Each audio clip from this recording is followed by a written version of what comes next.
चालू करिए।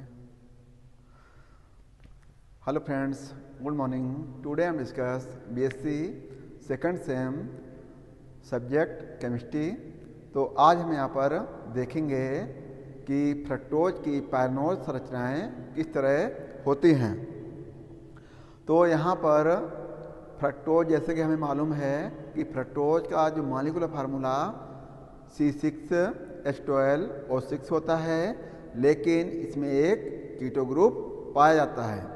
उस कीटो ग्रुप की प्रेजेंस के कारण इसमें अलग अलग संरचनाएं प्राप्त होती हैं। वो हम यहाँ पर देखेंगे कि जो डी फ्रक्टोज की पायरनोज संरचनाएं हैं, उसमें फ्रक्टोज की चक्रीय संरचना एक अंतराणुक। कहने वाला ये है कि जो हमारा फ्रक्टोज का मॉलिक्यूल है उसके अंदर एक ही मॉलिक्यूल है, उसके अंदर उसी को बोलेंगे हम अंतराणुक।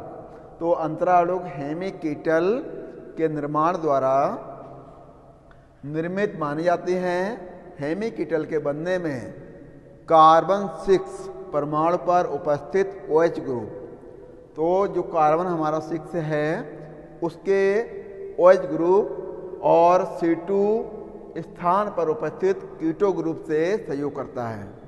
कहने का मतलब ये है कि C6 परमाणु पर उपस्थित OH ग्रुप और C2 स्थान पर उपस्थित कीटो ग्रुप, तो जो कीटो ग्रुप है हमारा, इससे सहयोग करता है, मिलता है, जिसके फलस्वरूप एक 6 सदस्यीय 6 मेंबर्ड रिंग बनती है, यहाँ पर बनती है। तो जैसे कि हमने यहाँ पर लिया है, ये एक हमने अल्फा डी फ्रक्टोज की संरचना यहाँ पर है।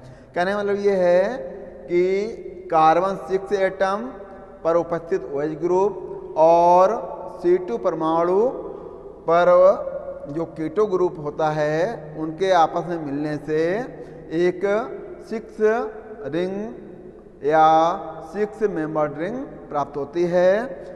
उसके जो हमारा मतलब कि फ्रक्टोज है उसमें 2 संरचनाएं बनती हैं, जिसकी एसिमेट्रिक स्ट्रक्चर बनेंगे, जिसमें पहला है यहाँ पर अल्फा डी फ्रक्टोज और दूसरा है बीटा डी फ्रक्टोज।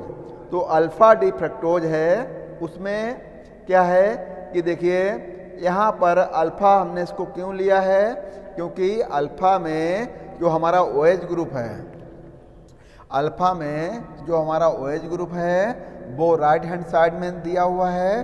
तो ये अल्फा पोजीशन है और OH ग्रुप C2 पर राइट हैंड साइड में जुड़ा हुआ है, जिससे कि यहाँ पर हमने इसको लिया है अल्फा डी फ्रक्टोज।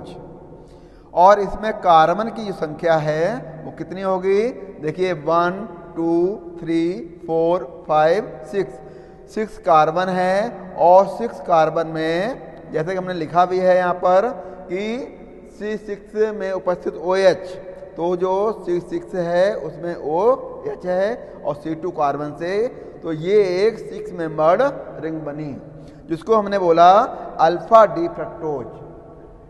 तो जो अल्फा डी फ्रक्टोज है, एक तो एसिमेट्रिक पोजीशन ये बनी, दूसरी संरचना इसमें बीटा डी फ्रक्टोज की है, तो वो हम देखते हैं यहाँ पर। तो जो बीटा डी है उसमें क्या है कि कार्बन हमारे 6 ही हैं, लेकिन जो हमारा OH ग्रुप है वो क्या हुआ, लेफ्ट हैंड साइड में यहाँ पर जुड़ा हुआ है। जैसे कि यहाँ पर जो कार्बन संख्या है 1 2 3 4 5 6, तो 6 कार्बन है, 6 कार्बन से, जबकि C2 मतलब कि कार्बन इसमें सेकंड वाला और 6 वाले में ही ये रिंग बन रही है, मतलब कि O जुड़ रहा है। और जबकि जो OH ग्रुप है वो यहाँ पर सेकंड नंबर पर लेफ्ट हैंड साइड में जुड़ा हुआ है, इसलिए इसको हम लिखेंगे beta D fructose, beta D fructose. ये बीटा डी फ्रक्टोज बना। तो ये अल्फा डी फ्रक्टोज और ये बीटा डी फ्रक्टोज दो संरचनाएं एसिमेट्रिक पोजीशन की बनी। अब इन जो संरचनाएं हैं उनको और अच्छे तरीके से समझाने के लिए हावर्थ जो थे साइंटिस्ट थे, उन्होंने दो पायरनोड संरचनाएं यहाँ पर दी। ये दोनों पायरनोड संरचनाएं ये हैं अल्फा डी फ्रक्टोज और बीटा डी फ्रक्टोज। तो अल्फा डी फ्रक्टोज में यहाँ पर हम देखते हैं कि जो अल्फा डी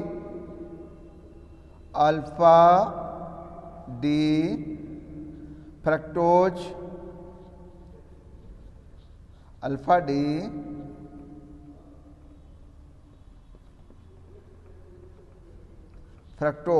तो अल्फा डी फ्रक्टोज में यहाँ पर देखिए नंबर तो वही वैसे ही चला कि 1 2 3 4 5 6, लेकिन क्या है कि यहाँ पर अल्फा कहने का मतलब ये है कि जो हमारा यहाँ पर राइट हैंड साइड में था OH वो नीचे की ओर आ गया यहाँ पर, और जब नीचे आया तो इसको हमने क्या लिख दिया यहाँ पर अल्फा।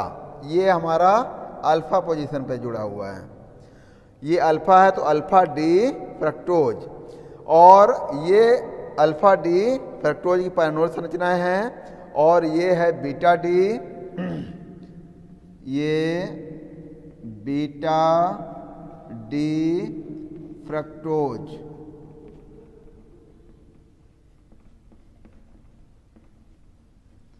बीटा डी फ्रक्टोज क्योंकि यहाँ पर भी सेम वही है, लेकिन जो हमारा OH ग्रुप है वो लेफ्ट हैंड साइड वहाँ पर जैसे जोड़ा था उसको हमने यहाँ पर ऊपर जोड़ा है, तो ये हो गया बीटा पोजीशन। तो यहाँ पर ये दोनों संरचनाएं क्या हैं, हावर्थ सिंथेसिस की जो पायरनोड संरचनाएं हैं वो दोनों ये वाली हैं, यहाँ से एक ये और दूसरी ये। तो ये अल्फा डी फ्रक्टोज और ये बीटा डी फ्रक्टोज की संरचनाएं यहाँ पर दी गई हैं, जबकि ये एसिमेट्रिक दोनों संरचनाएं हैं अल्फा डी फ्रक्टोज और बीटा डी फ्रक्टोज की।